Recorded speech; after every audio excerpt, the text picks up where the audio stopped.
Hi guys, welcome back to another video on my channel, and today we're going to be reading Snowflake Bentley. It did win the Caldecott medal, so hopefully it's a good book, and it's by Jacqueline Briggs Martin, illustrated by Readerz. So let's get right into the book.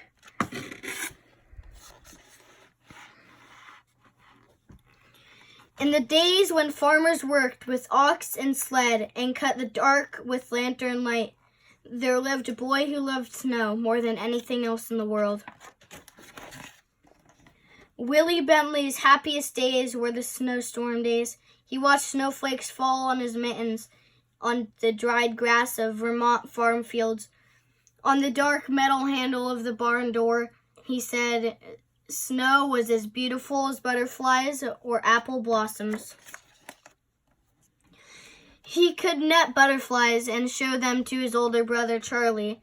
He could pick apple blossoms and take them to his mother, but he could not share snowflakes because he could not save them. Willie's mother was his teacher until he was 14 years old. He attended a school for only a few years. She had a set of encyclopedias, Willie said. I read them all. When his mother gave him an old microscope, when his mother gave him an old microscope, he used it to look at flowers, raindrops, and blades of grass. Best of all, he used it to look at snow. While other children built forts and pelted snowballs at roosting crows, Willie was catching single snowflakes. Day after stormy day, he studied crystals. By the way, sorry guys if I mess up a little bit.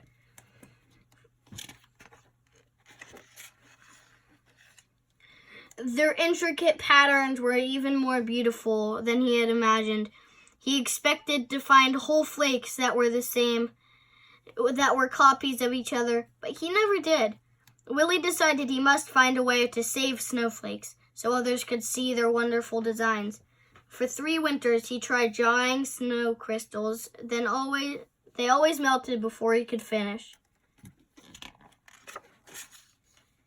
When he was 16, Willie read of a camera with its own microscope. If I had that camera, I could photograph snowflakes, he told his mother. Willie's mother knew he would not be happy until he could share what he had seen. Fussing with snow was just foolishness, his father said. Still, he loved his son. When Willie was 17, his parents spent their savings and bought a camera. It was taller than a newborn calf and cost as much as his father's herd of 10 cows. Willie was sure it was the best of all cameras. Even so, his first pictures were failures, no better than shadows. Yet he would not quit. Mistake by mistake, snowflake by snowflake. When Willie worked through every storm, winter ended, the snow melted, and he had no good pictures. He waited for another season of snow. One day, in the second winter, he tried a new experiment, and it worked. Willie had figured out how to photograph snowflakes. Now everyone can see their great beauty in a tiny crystal, he said. But in those days, no one cared. Neighbors laughed at the idea of photographing snow. Snow in Vermont is as common as dirt, they said.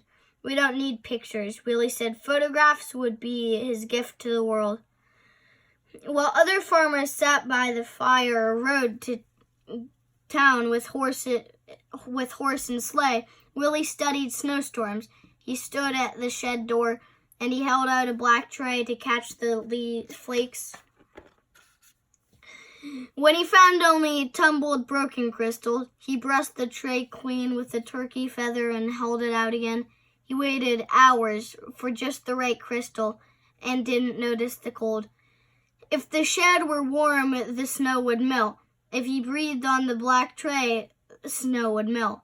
If he twitched a muscle as he held the snow crystal on the long wooden pick of the snowflake, it would break. He had to work fast, or the snowflakes would evaporate before he could slide it into place and take its picture. Some winters he was able to make only a few dozen good pictures. Some winters he made hundreds. Willie so loved the beauty of nature, he took pictures in all seasons. In the summer, his nieces and nephews rubbed coat hangers with sticky pitch from spruce trees. Then Willie could use them to pick up spider webs, jeweled with water drops, and take their pictures. On fall nights, he would gently tie a grasshopper to a flower so he could find it in the morning, and photograph a dew-covered insect. But his snow crystal pictures were always his favorites. He gave copies away or sold them for a few cents. He made special pictures as gifts for birthdays. He held evening slideshows on the lawns of his friends. Children and adults sat on the grass and watched while Willie projected his slides onto a sheet hung over a clothesline. He wrote about snow and published his pictures in magazines. He gave speeches about snow to faraway scholars and neighbors, sky watchers. "You're doing great work," said a professor from Wisconsin. The little farmer came in to be known as the world's expert on snow, the Snowflake Man. But he never grew rich. He spent every penny on his pictures, Willie said. They were treasures in snow. "Can't afford to miss a single snowstorm," he told a friend. "I never know when I will find some wonderful prize." Other scientists raised money so Willie could gather his best photographs in a book. When he was 66 years old, Willie's book, His Gift to the World, was published. Still, he was not ready to quit. Less than a month after turning the first page in his book, Willie walked 6 miles home in a blizzard to take more pictures. He became ill with pneumonia after that walk and died 2 weeks later. A monument was built for Willie in the center of town. Girls and boys who had been his neighbors grew up and told their sons and daughters the story of the man who loved snow. 40 years after Wilson Bentley's death, children in his village worked to set up a museum in honor of the farmer scientist, and his book has taken the delicate snow crystals that once blew across Vermont, past mountains, over earth. Neighbors and strangers have come to know of the icy wonders that land on their own mittens, thanks to Snowflake Bentley. The end. All right, guys. I hope you liked that book. And make sure to leave a like and subscribe down below and tune into my other videos. Thanks for watching.